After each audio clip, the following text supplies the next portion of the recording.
Okay. Okay, welcome back again, and to our latest edition of VentureSome with Ecotourism Australia. Today we're joined by Rob Pennicott of Pennicott Wilderness Journeys in Tasmania. Hi Rob, how are you doing? Good, thanks, Simon. G'day. Um, Rob, I want to start with a simple question. Tell me what Tasmania means to you and what drives you to get up every morning and do what you do. Well, it's a place that I came to when I was about 3 years old, and my children were made in Tasmania, and so it's very much a beautiful place to live. I spend so much of my social life in and on the water, and being an island state and very productive at that for fishing and wildlife, it's where I spend most of my time. And I live down South Bruny Island, and had brought up my kids down there, and it's just a very safe, very scenic, very beautiful, very dynamic environment. It's absolutely beautiful. And what we're seeing here is what you do for a living. That's right. Look, I'm very privileged to be able to offer tours into the south and southeast, southwest corner of Tasmania, which has got the highest sea cliffs in the southern hemisphere, beautiful caves, blowholes. We share it with the locals, and that involves millions of birds, thousands of dolphins, hundreds of whales, and we're just very privileged. And I have a beautiful place as a backyard, and love showing people what we do. So you mentioned the seabirds there. When we first met a few years ago, and we were one of those remarkable, amazing days out where we were helicoptered onto Tasman Island. You just successfully, I think, completed a project that eradicated cats from that island that were killing vast numbers of a seabird called short-tailed shearwaters. Do you want to tell me a little bit about short-tailed shearwaters? Look, short-tailed shearwaters are an absolutely dynamic bird. Life on the planet wouldn't be the same without this species. There was an estimated 18 million of these birds that come each year to the islands of Tasmania, about 380 islands of Tasmania. There's probably about 20 main islands that these birds, they raft up sometimes in their millions. I've been in flocks of these in daylight that makes it dark around the boat because you just can't see out. They're the second furthest migratory bird in the world, second only, I believe, to an Arctic tern. And they were an important food source many years ago for the Indigenous communities, and they are threatened in at the moment, in that there's only appears to be a small number of them that used to be there 100 years ago.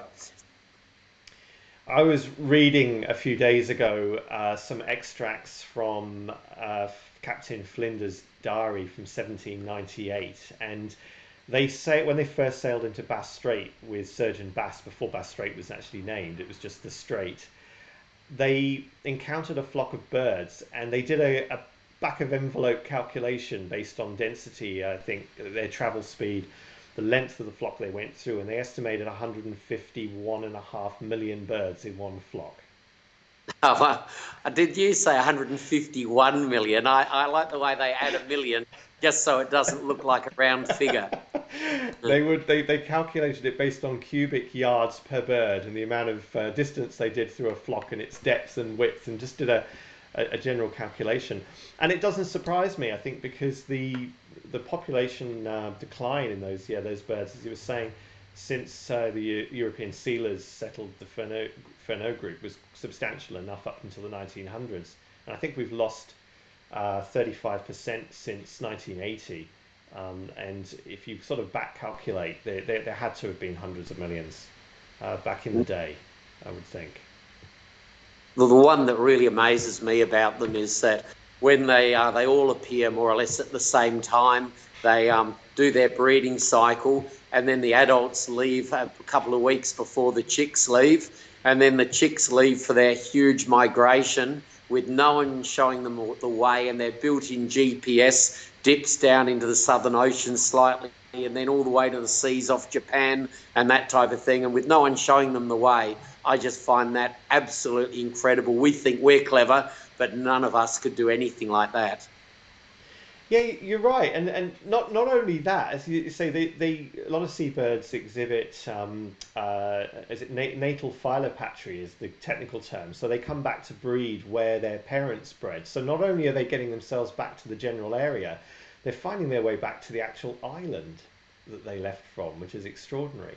You just describe the migration of these birds for me. I think you know a bit about that. Yeah, look, my understanding is that they, as I said, just dip into the Southern Ocean, do a big figure of eight loop, seas off Japan. I think the adults come back to the same burrow each year, which is just incredible. They, I believe, mate to the same partner for life, and it's amazing. I've been on certain rocky outcrops and sandy outcrops where these are landing and take off each evening and each morning. And honestly, you just stay still and you get knocked by them very regularly as if you're just a bit of bush, and you stay incredibly still. And it's just one of the most amazing things to be a part of. Down in Bruny Island, where you do work there, down at the neck there's a colony, isn't there? You can go up at sunset and stand on the top and watch them come in there in about late September, I think, isn't it, when they arrive? Yes, that's right. There's also an island off the corner of Tasmania called Metsyker Island, and Metsyker Island is absolutely unbelievable. They have something called a runway. It's thick tea tree, and they do their little walking of maybe up to about 400 metres, and they take off and land on this same pad each time, and they just line up 100, 200, 300 deep, and just a mass of them take off on this platform. If it's windy facing the west, they put less effort into taking off. But when they come back in at the end of the day, it's like crash landings just into the bush and into the platforms and that after their day's feeding, and just incredible. Yeah, but the Furneaux Islands are very important for them as well. There's all of the islands that I'm aware of, as long as there's sort of sandy ground, there's burrows right over it. So you run I mean, you're very successful, which is fantastic, but you don't take that success lightly. Your business is carbon offset, and you also run a foundation, and you pour a lot of that money back into conservation of these birds. Tell me about the project you did recently on Green Island. Yeah, look, from my heart, it's really important that when I die, I want to have made a difference to the planet for being on it. And we last year, through our foundation and our trading account, a company, we gave to 436 organisations or projects of our own. And one of those projects that we did, that we finished in 2019, was on Big Green Island. Big Green Island is about 195 hectares. It's been a farming island for a long time, and we worked closely with Parks and Wildlife, the Indigenous community, wildcare volunteers, and the farmer Dennis Brown. And Dennis Green. We set 2,150 bait stations, roughly about every 12 square metres over this island in its entirety. They were bait stations that were left over from Macquarie Island, and each day, right on daybreak, all the volunteers would walk the whole island, and there was about 10,000 rats estimated on the island that were eating the chicks, the seeds, the vegetation, the mammals, the terrible things they were doing to adult birds as well. And to think that over probably a year and a half, 2 years, it successfully eradicated every rat on this island, and it's only been 2 years since the last rat came off, and the monitoring is still going on. But you go onto that island now and you wouldn't recognise it. It is absolutely amazing to be part of something like that. And myself and some of my staff went and was part of the volunteer program, and it was just such a privilege to be able to do something like that in your lifetime. It's incredible, and we were talking just before you came on about rat eradication. It for the seabirds is one thing, but those seabirds are such an important part of the local ecosystem and ecology. The guano they produce alone just washes into the water and flow, and we will see certainly impacts and benefits for fisheries in Bass Strait and for recreational fishery and reef fish and everything from all of that work, which is incredible, just amazing. So you've forged this career and interest from Tasmania across the Bass Strait land bridge, which would have been 20,000 years ago when the Aboriginals first settled, about 30,000 years ago when they first settled Tasmania. They would have walked from the mainland to Tasmania because during the Ice Age the sea levels were that much lower, and there's this chain of islands across, and your business has extended across there now. You're operating in Victoria, and you're operating a particularly interesting and unique experience. Do you want to tell me about that? Look, Wilson's Promontory, whenever I went across Bass Strait in a boat, which I've done many, many, many times, I always spend about 3 hours away around Wilson's Prom. There's an island called Skull Rock, which is really worth having a look at and Googling, because they think there's been more people on the moon than have actually been on Skull Rock. And I, first of all, talked to the government of Victoria, and it was very unlikely to be allowed to do this because you weren't allowed to build any infrastructure. So I came up with a design of a boat that was in existence, but it was much too small. So I worked with a New Zealand company for 5 years and an American company that is linked to the US military to develop these boats that you can see, which is the world's biggest amphibian boats. And basically they're the same as the boats that we use now, but they have running gear like a 747. So we can go straight off Tidal River, which is a beautiful beach, straight into the Wilson Promontory National Park and Marine Park, and do a 2.5 hour tour around again. A lot of beautiful animals, a lot of bird life, a lot of seals, dolphins, whales, and the rock formations. The granite stretches from the east coast of Tasmania right through the Furneaux Islands up to Wilson's Promontory. So we've got that dense rock that's over 400 million years old. So it's a very beautiful place. It's, again, I only operate in places that are really close to my heart, and that is another very special part of the world, and to be able to share it with other people is again a privilege. So anybody who goes on your trips, it goes without saying, is contributing back to foundations, contributing to the work you do.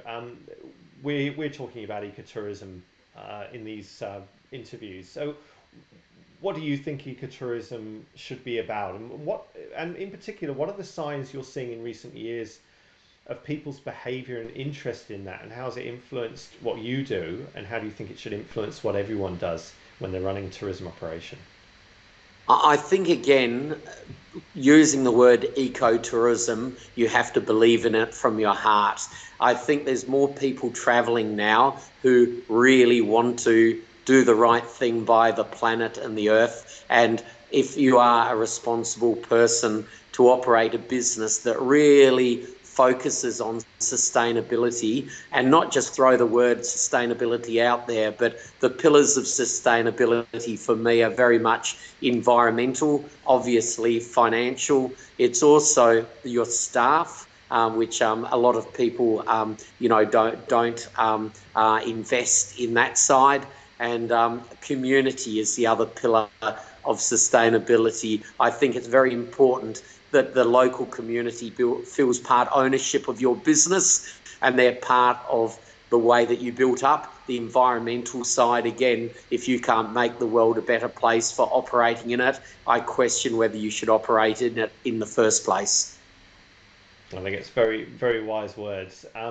Rob, thank you very much for your time. Now we're joining up again tomorrow. For anyone who's watching, we've got a webinar tomorrow afternoon. That webinar, if you can't make it, will also be recorded, so we're going to come back and watch again. But we will be actually, you're going to be involved in a Q&A tomorrow, so there'll be a chance for people to jump on in advance, register, and ask questions of you.